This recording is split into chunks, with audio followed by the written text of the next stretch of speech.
Hello everyone, আসসালামু আলাইকুম। রাবেয়া কিচেনে সবাইকে স্বাগতম।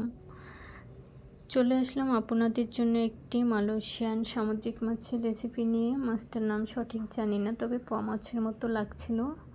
তো আপনাদের সাথে ভিডিওটা শেয়ার করলাম অল্প সময়ের মধ্যে কিভাবে আমি রান্না করি।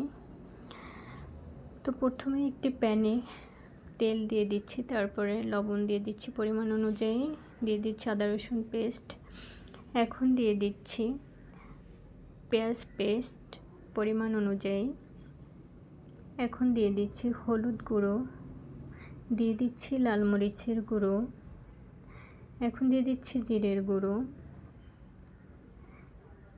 দিয়ে নিচ্ছি মাছের মশলা, সামান্য একটু পানি দিয়ে মশলাটাকে কষিয়ে নিচ্ছি।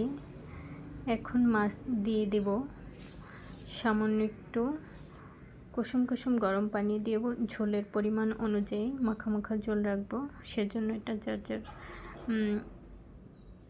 পছন্দ অনুযায়ী পানির পরিমাণটা দিয়ে নেবেন।